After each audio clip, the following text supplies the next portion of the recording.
നിങ്ങളെല്ലാവരും ഏറെ കാത്തിരുന്ന ജീപ്പ് റാംഗ്ലറിന്റെ വീഡിയോയിലേക്ക് സ്വാഗതം. രണ്ടാം ലോക മഹായുദ്ധത്തിന്റെ സമയത്ത് അമേരിക്കൻ സൈന്യത്തിനും അതിന്റെ സഖ്യകക്ഷികൾക്കും വാഹനം നിർമ്മിച്ചു നൽകിയിരുന്ന കമ്പനിയാണ് ജീപ്പ്. ഇന്നവർ ലോകത്ത് തന്നെ ഏറ്റവും വലിയ SUV വാഹന നിർമ്മാക്കളിൽ ഒന്നാണ്. ജീപ്പിന്റെ വണ്ടികളിൽ ഏറ്റവും പോപ്പുലർ ആയിട്ടുള്ള വണ്ടിയാണ് ജീപ്പ് റാംഗ്ലർ. കാണാൻ നല്ല സിമ്പിൾ ലുക്ക് ആണെങ്കിലും ഏതാണ്ട് 50 ലക്ഷം രൂപയിലധികമാണ് ഇതിന്റെ വില. അമേരിക്കയിലെ ഒഹിയോയിലുള്ള ജീപ്പിന്റെ ടൊലീഡോ മാനുഫാക്ചറിംഗ് പ്ലാന്റിലാണ് റാംഗ്ലർ നിർമ്മിക്കുന്നത്. 3.65 മില്യൺ സ്ക്വയർ ഫീറ്റ് വിസ്തൃതിയുള്ള ഈ പ്ലാന്റിൽ 2 ഷിഫ്റ്റുകളിലായി ഏതാണ്ട് 56,000 ആളുകളാണ് ജോലി ചെയ്യുന്നത്. ജീപ്പ് റാംഗ്ലർ അൺലിമിറ്റഡ്, ജീപ്പ് ചെറൂക്കി എന്നീ വാഹനങ്ങളാണ് ഇവിടെ നിർമ്മിക്കുന്നത്. ഓരോ മണിക്കൂറിലും 50 ജീപ്പുകളിലധികം ഇവിടെ നിർമ്മിക്കുന്നുണ്ട്. ജീപ്പ് റാംഗ്ലർ എങ്ങനെയാണ് നിർമ്മിക്കുന്നതെന്ന് കണ്ടു നോക്കിയാലോ? വീഡിയോ തുടങ്ങുന്നതിന് മുൻപ് ഇതുപോലുള്ള കൂടുതൽ വീഡിയോകൾ കാണാൻ നമ്മുടെ ചാനൽ ഒന്ന് സബ്സ്ക്രൈബ് കൂടി ചെയ്തേക്കണേ. ബോഡി ഷോപ്പിൽ നിന്നാണ് റാംഗ്ലറിന്റെ നിർമ്മാണം ആരംഭിക്കുന്നത്. ഇവിടെ റോബോട്ടുകൾ വണ്ടിയുടെ ബോഡി പാർട്സ് ഓരോന്നും നിർമ്മിച്ചെടുക്കുകയാണ്. ലേസർ വെൽഡിങ്ങിലൂടെ ഡോറും വണ്ടിയുടെ മറ്റു ഭാഗങ്ങളും വെൽഡ് ചെയ്തെടുക്കുന്നു. മറ്റു വെൽഡിംഗ് രീതികളെ അപേക്ഷിച്ച് ഒരുപാട് ബെനിഫിറ്റ്സ് ഈ ലേസർ വെൽഡിങ്ങിനുണ്ട്. ഏറ്റവും കൃത്യമായ രീതിയിൽ ഇത് ഉപയോഗിച്ച് വെൽഡ് ചെയ്തെടുക്കാനായിട്ട് കഴിയുന്നു. ഇതേ സമയം മറ്റൊരിടത്ത് ഈ റോബോട്ടുകൾ വണ്ടിയുടെ ഫ്രെയിം വെൽഡ് ചെയ്തെടുക്കുകയാണ്. 15ഓളം റോബോട്ടുകളാണ് ഒരേ സമയം ഈ ഫ്രെയിം വെൽഡ് ചെയ്യാനായിട്ട് പ്രവർത്തിക്കുന്നത്. വിവിധ ഗ്രേഡുകളിലുള്ള സ്റ്റീലാണ് ഈ ഫ്രെയിം ഉണ്ടാക്കാനായിട്ട് ഉപയോഗിച്ചിരിക്കുന്നത്. ഇതിൽ 15% മൈൽഡ് സ്റ്റീലും 57% ഹൈ സ്ട്രെങ്ത് സ്റ്റീലും 21% അഡ്വാൻസ്ഡ് ഹൈ സ്ട്രെങ്ത് സ്റ്റീലുമാണ് ഉൾപ്പെടുത്തിയിരിക്കുന്നത്. വാഹനത്തിന് അതിന്റെ ഷേപ്പും സ്ട്രെങ്ത്തും കൊടുക്കുന്നത് ഈ ഫ്രെയിം തന്നെയാണ്. അടുത്തതായിട്ട് ഈ ഫ്രെയിം പെയിന്റ് ഷോപ്പിലേക്ക് എത്തുന്നു. ഇവിടെ റോബോട്ടുകൾ ഇതിന്റെ ഫസ്റ്റ് കോട്ട് പെയിന്റ് അടിക്കുന്നു. വാഹനത്തിന്റെ ഭാഗങ്ങളെല്ലാം ഇതുപോലെ ആദ്യം പെയിന്റ് ചെയ്തെടുക്കുന്നുണ്ട്. ഫസ്റ്റ് കോട്ട് പെയിന്റിങ് കഴിഞ്ഞ് നല്ലൊരു ക്ലിയർ കോട്ട് കൂടി ഇതിന് നൽകുന്നുണ്ട്. ഇത് ആദ്യ കോട്ട് പെയിന്റിനെ പ്രൊട്ടക്ട് ചെയ്യാനായിട്ട് സഹായിക്കും. ഇത് കഴിഞ്ഞാൽ ബോഡി ഫ്രെയിമിൽ വരുന്ന ഭാഗങ്ങളെല്ലാം ഒരുമിച്ച് ഫിറ്റ് ചെയ്തെടുക്കുന്നു. ബോഡി ഫ്രെയിമിന്റെ ഭാഗമായി വരുന്ന ഡോറുകള്, front closures, fender, front end മോഡുകൾ, റിയർ സ്റ്റോറേജ് ടബ് എല്ലാം ഫിറ്റ് ചെയ്യുന്നു. ബോഡി ഫ്രെയിം തയ്യാറായി കഴിഞ്ഞതിന് ശേഷം ക്വാളിറ്റി ഇൻസ്പെക്ഷൻ ഉണ്ട്. പെയിന്റ് എല്ലായിടത്തും കൃത്യമായി തന്നെയാണോ കൊടുത്തിട്ടുള്ളതെന്നും ബോഡി പാർട്സ് ഒക്കെ ഫിറ്റ് ചെയ്തത് കറക്റ്റ് ആയിട്ടാണോ എന്നും ഇവർ പരിശോധിക്കുന്നു. കമ്പനി സെറ്റ് ചെയ്തിട്ടുള്ള സ്റ്റാൻഡേർഡ്സ് ഒക്കെ പാലിക്കുന്നുണ്ടോ എന്ന് പരിശോധിക്കേണ്ടത് വളരെ അനിവാര്യമാണ്. ക്വാളിറ്റി ടെസ്റ്റ് പാസ്സായി കഴിഞ്ഞാൽ ഈ ബോഡി ഫ്രെയിമുകൾ ഫിനിഷിംഗ് സെക്ഷനിലേക്ക് എത്തുന്നു. പെയിന്റിങ്ങിൽ എന്തെങ്കിലും ചെറിയ ചെറിയ പ്രശ്നങ്ങൾ വന്നിട്ടുണ്ടെങ്കിൽ ഇവിടെയാണ് അതൊക്കെ പരിഹരിക്കുന്നത്. കൂടാതെ ബോഡി നന്നായി പോളിഷ് ചെയ്തെടുക്കുകയും ചെയ്യുന്നുണ്ട്.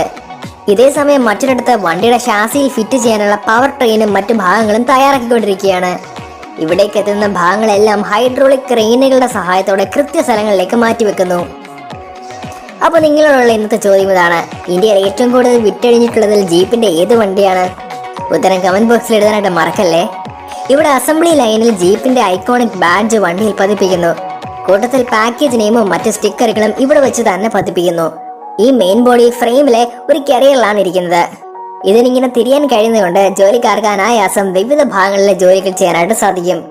ഈ കരിയറിൽ ഇങ്ങനെ ചരിച്ചു വെച്ചതിനു ശേഷമാണ് വാഹനത്തിന്റെ ഉള്ളിലെ ഭാഗങ്ങൾ ഫിറ്റ് ചെയ്യുന്നത്. ഒരാൾ വണ്ടിയുടെ ഉള്ളിലെ ഹെഡർ പാനൽ ഫിറ്റ് ചെയ്യുന്നു. ഇവിടെ മറ്റൊരാൾ വണ്ടിയുടെ മിറർ മൗണ്ടിംഗ് ബാക്കറ്റുകൾ ഫിറ്റ് ചെയ്യുന്നു. ഇവിടെ വെച്ച് തന്നെ വാഹനത്തിന്റെ മറ്റു ഭാഗങ്ങളും കൂടി ഫിറ്റ് ചെയ്യുന്നു.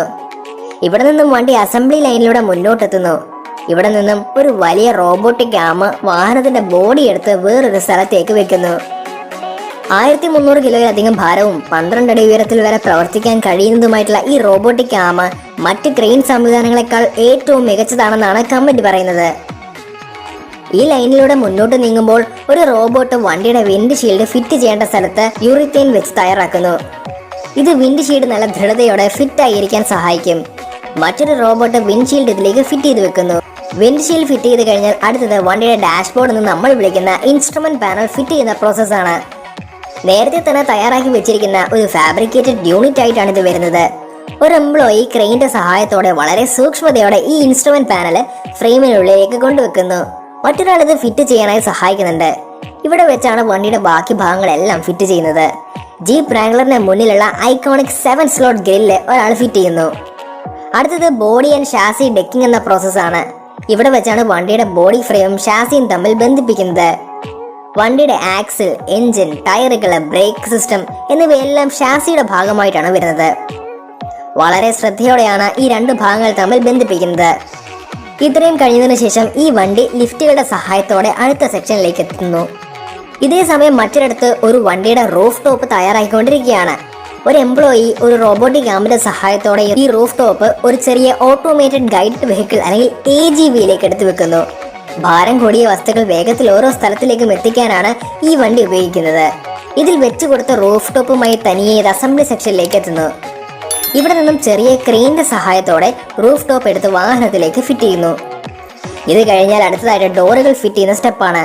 ഒരു ഹൈഡ്രോളിക് ആമിന്റെ സഹായത്തോടെയാണ് ഇവിടെ നിന്നും ഡോറുകൾ എടുത്ത് വാഹനത്തിലേക്ക് ഫിറ്റ് ചെയ്യുന്നത്.